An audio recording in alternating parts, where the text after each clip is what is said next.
Olá, pessoal. Estamos aqui de novo, conversando com todos vocês. Estou apenas me apresentando porque é um canal novo e eu gostaria que você estivesse comigo sempre. Eu tenho coisas maravilhosas para contar para você sobre Deus. Eu tenho certeza que vai revolucionar a sua vida. Mas você tem que me conhecer, saber quem sou eu e o porquê que eu estou aqui conversando com você neste canal. Pessoal, eu contei para vocês a minha vida, como foi e que nós chegamos até aos 14 anos. Eu quero novamente contar para você, para que você saiba que tudo pode mudar. Não é porque você sofreu, seu pai sofreu, sua mãe sofreu, seu avô sofreu, que você também vai sofrer. E mesmo que você sofra, você pode mudar a partir de hoje. Mas você tem que tomar uma decisão. A decisão é sua. Atitude é tudo na vida. E eu me lembro que eu tinha apenas 14 anos de vida. E, como eu disse a vocês, um garotinho hoje com 14 anos já não tem maturidade alguma. Imagina há 50 anos atrás, 60 anos atrás. Um garotinho que estava começando a vida ainda, tinha apenas 14 anos, somente estudava. Hoje as crianças entram na escola aos 3 anos, 2 anos, né? Mas na minha época foi apenas aos 7 anos que a gente entrava na escola, no primeiro ano escolar. Eu me lembro que eu tinha 14 anos. Minha mãe, casada com meu padrasto, né, vivendo, e minha mãe tinha um pequeno comércio, mas depois fechou o comércio e vivíamos somente do trabalho do meu padrasto. E eu era um zero à esquerda para ele. Ele não conversava comigo, não falava, não cumprimentava, nada, um silêncio total comigo. Só que nunca me bateu e nunca me agrediu. Mas eu era um garoto de 14 anos. Pessoal, aconteceu um fato, eu quero compartilhar com você, quando eu comecei a minha superação. Para que você possa mudar qualquer fase da sua vida, é necessário que você tenha atitude, que você fique indignado com isso, que você pegue as coisas ruins que possam acontecer com você como combustível e você possa transformá-lo numa coisa positiva. Ou você cai, ou você desce, ou você é derrotado. Eu me lembro que era um sábado. E nesse sábado, a minha casa tinha uma cozinha agora, não é? E não tinha porta o meu quarto, era apenas um lençol, um pano, colocava ali como se fosse porta. E nesse sábado, aproximadamente umas 8 e pouco da manhã, eu estou me levantando e não tinha saído ainda do meu quarto e ouvi uma conversa entre o meu padrasto e a minha mãe. Meu padrasto estava cobrando uma atitude da minha mãe. E ele falava áspero, dizendo, chamava de bem, né? Bem, é assim. Você precisa tomar uma atitude com seu filho. Mas por quê, bem? O menino tem 14 anos, não trabalha, não faz nada, não é? Você precisa tomar uma atitude com ele. Mas, bem, ele tem apenas 14 anos, ele vai trabalhar no quê? Ele não tem qualificação nenhuma. Ele está estudando. Não, mas tem que trabalhar, não é? Um garoto aí, quer dizer, olha bem, meus filhos não tem nenhum com você aqui.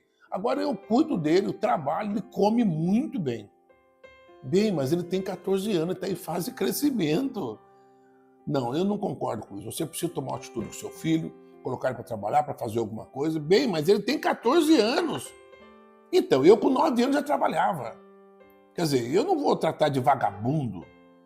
Bem, não é vagabundo, ele está com 14 anos, está estudando. Não, ele tem que tomar uma atitude. E essa conversa, eu estava ouvindo, eles não sabiam que eu estava ouvindo essa conversa atrás daquele pano. Naquele momento, pessoal, eu senti uma dor tão grande. Eu senti realmente a dor de uma rejeição, de um protesto. E minha mãe me protegendo, e ele falando duro, que eu era um vagabundo. E ele ainda chegou e falou assim, olha, eu fiz compra semana passada, comprei banana, comprei laranja, comprei carne, ele comeu tudo. Mas é claro, estava em fase de crescimento. Comeu tudo, bem, não é possível.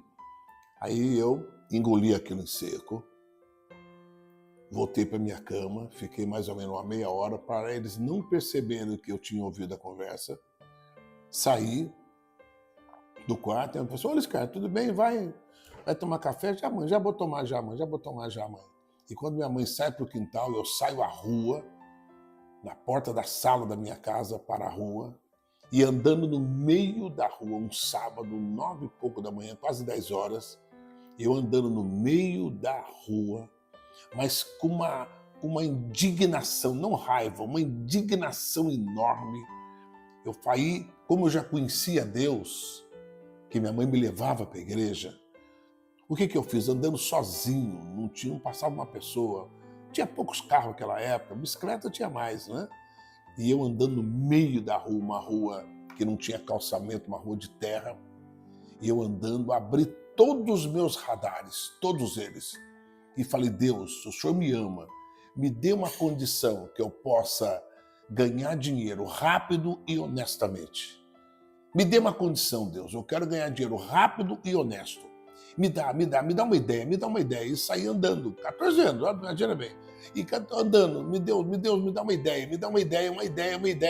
Eu quero, Deus, eu quero uma ideia, dinheiro rápido e que eu possa ganhar esse dinheiro honestamente.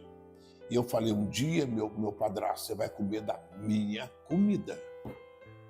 E eu estava ali, andei mais ou menos 20 minutos, mais ou menos, andando rápido, andando olhando para cima, olhando para baixo, indignado, falando com todos os meus sentidos abertos. Daqui a pouco, meus amigos queridos, veio um pensamento. Eu falei, bingo, é isso aí que eu queria, isso mesmo, obrigado, Deus.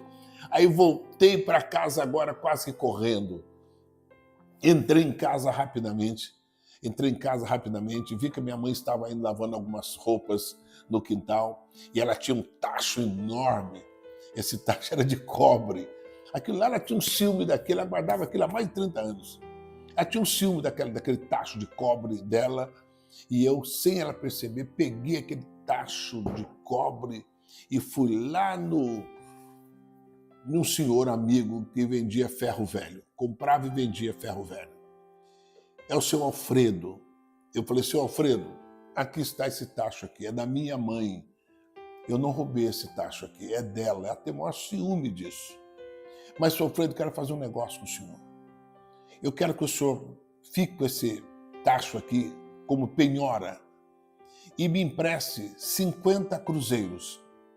50 cruzeiros, eu preciso. E hoje é sábado, na terça-feira eu venho pago para o senhor 70 cruzeiros, o senhor me devolve o tacho. Mas o senhor não pode vender porque é da minha mãe, ela tem maior ciúmes e ela não sabe disso. Olha, Scar, não pode fazer, senhor. Não roubei da minha mãe, é apenas tomei emprestado e ela não sabe. Sabe o que aconteceu, meus amigos? Ele falou, tá bom, Scar, ele me deu 50 cruzeiros. E eu peguei aqueles 50 cruzeiros e fui exatamente, voltei em casa, tomei um café, rapidamente. Nem café não tomei, acho que foi até água. E peguei o ônibus na cidade de Lorena e fui para Guaratinguetá, São Paulo. E Guaratinguetá, naquela época, não tinha uma rodoviária. Era apenas uma agência de ônibus. E essa empresa fazia ponto ali em frente a uma estação, ponto do ônibus da estação. E eu desci ali e fui no Mercadão, tem o Mercadão na cidade de Guaratinguetá, bem próximo da rodoviária.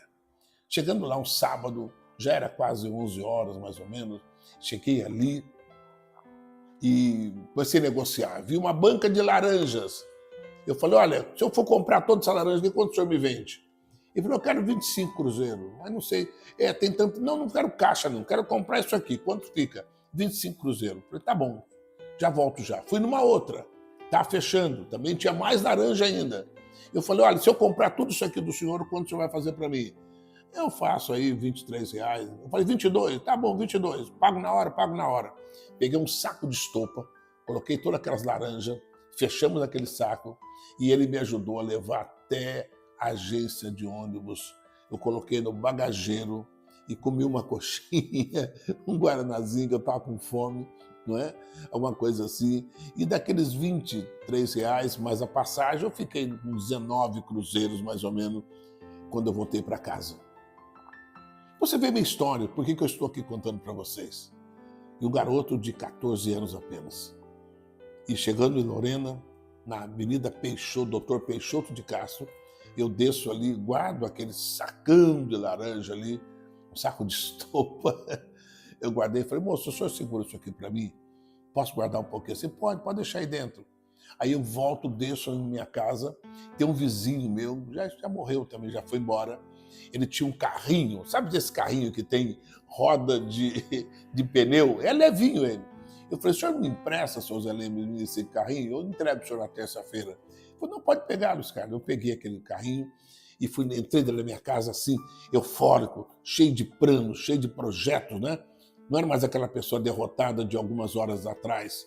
Peguei 2 facas, amolei bem 2 facas, peguei um caixotinho assim de uva que eu tinha pego lá no mercado e pego aquele carrinho dele, subo, coloco aquele saco de laranja dentro daquele carrinho e desço. E naquela época tinha um clube muito famoso, muito conhecido. Foi até um clube profissional no Vale do Paraíba chamado Esporte Clube Epacaré. E tinha jogo ali às 3 horas da tarde. E eu todo eufórico, meu carrinho, desci naquele estádio, entrei, coloquei ali próximo à arquibancada. Olha que você vê como é que é a vida da gente, pessoal. A gente tem que ter atitude para Deus poder abençoar a gente. E como coloquei aquela caixinha assim no braço daquele carrinho e comecei a descascar laranja, o público não tinha chegado ainda, comecei a descascar laranja, forrei o fundo daquela caixa com as cascas de laranja que eu estava descascando, e descascando ali, e começou a chegar um público, comecei a vender, e comecei a vender, descascando, e foi vendendo. Começou o jogo e acabou minha freguesia, porque todos estavam atentos agora lá no campo. O que eu fiz? Enchi aquela caixinha, chamei um rapaz, falou, quer me ajudar? Você me ajuda e eu te dou algumas laranjas para você. Pronto, ele ficou ali para mim, e eu com aquela caixinha cheia de laranjas agora, não é? Descascada. Ó, gente, laranjinha aqui. Vendi tudo. Desci, descasquei de novo, novamente. E vendi novamente, e fui vendendo. E quando veio o intervalo do jogo, aí todos vieram ali, vendi bastante, que eu estava toda descascada. Fiquei com a mão cheia de calo, pessoal. Sabe como é que era? Não é fácil, né? Mas olha, pessoal, vendi tudo. Sobraram apenas umas 6 ou 8 laranjinhas só. E sabe com quanto que eu estava, pastor? Eu estava com mais de 120 cruzeiros. E eu fui para casa contente, com meu carrinho, não é? Deixei em casa meu carrinho e no outro dia fui lá e falei, olha, o senhor falou, eu prometi para o senhor que seria terça-feira, eu vim trazer hoje. Eu vim trazer seus 70 cruzeiros aqui. Ele disse, olha, não precisa, dá só os 50. E eu volto com o tacho da minha mãe e tinha agora 70 cruzeiros que era meu. No dia seguinte, eu volto novamente para Guaratinguetá. Compro mais um sacão de laranja, pessoal. E fui no outro campo e vendi tudo. Pessoal, na segunda-feira eu fui comprar mais. Agora não era só laranja, comprei outros tipos de legumes e frutas. E eu fiz uma compra enorme para casa. Eu me lembro que meu padrasto, quando recebeu o pagamento, mistura era só aquela linguiça, muito baratinha, e eram umas coisas, não sei se vocês conhecem hoje, que eram aquelas manjubas. Manjuba, aqueles peixinhos, né, seco, salgado, é só aquilo que a gente comia. Eu comprei carne, comprei, sabe, filé mignon, eu comprei contrafilé, eu comprei carne para assar, comprei linguiça daquela boa, aquela ótima, comprei arroz, fiz uma compra enorme, que agora está com quase 200 cruzeiros, que era meu. E eu vi quando ele chegou, minha mãe fez aquele jantar gostoso pra gente, e eu passei de um cômodo para o outro, eu vi ele comendo, eu falei, tá comendo a minha comida. Superação. Eu agradeço a ele, porque se não fosse aquela atitude dele, aquelas palavras dele, pessoal, eu jamais tomaria aquela atitude. E eu aprendi realmente a vencer. Eu vi que eu poderia fazer as coisas. E agora eu ia durante a semana, não somente final de semana, eu comprava outros tipos de legumes, comprava verduras, e no onde era o meu quarto eu coloquei uma porta de aço, coloquei uma porta de aço para fazer uma quitandazinha. Olha, já tinha visão de negócio naquela época, hein? Para fazer exatamente ali uma quitanda. Contratei minha mãe, pagava um salário para minha mãe ficar na quitanda e eu saía com os carrinhos. Né? Tem uma área ali dos ricos que moravam na cidade, na Peixoto de Castro. Eu vendia para aquelas madames legumes maravilhosos, bananas, sabe, legumes altíssima qualidade. Falei, na sexta-feira eu venho receber de vocês. E eu simplesmente comecei a fazer negócio, sexta-feira eu ia lá, comprava tudo, e já comprei o carrinho do homem, já tive o patrimônio agora, comprei mais um, coloquei uma outra pessoa para trabalhar para mim, eu já não precisava ir em Guaratinguetá, porque o volume de compra era alto, isso já trazia no caminhão para mim, e assim, pessoal, eu comecei a conquistar coisas grandes. A gente tem que ter atitude na vida. Todos nós passamos por isso. E tem outras partes que eu quero contar para você no próximo vídeo. Mas eu quero que vocês me ajudem a fortalecer esse canal. Eu estou contando minha experiência para você, para depois falar de coisas boas para você, de Deus, que Deus também vai mudar a sua vida como mudou a minha. A gente pode sair do buraco, sair do caos e conquistar coisa grande. Pessoal, muito obrigado por vocês estarem comigo. Vou estar ali no próxima live. Quero falar mais sobre você, sobre a minha vida. E depois, não quero falar depois da minha vida, quero falar da vida de uma outra pessoa. Uma pessoa que deu a vida por mim e por você. Tá bom? Muito obrigado. Mas não se esqueça, hein? Inscreva-se no canal, dê um likezinho, sabe? E assine o sininho. Tá bom? Deus abençoe você. Obrigado por você estar aí, meus amigos.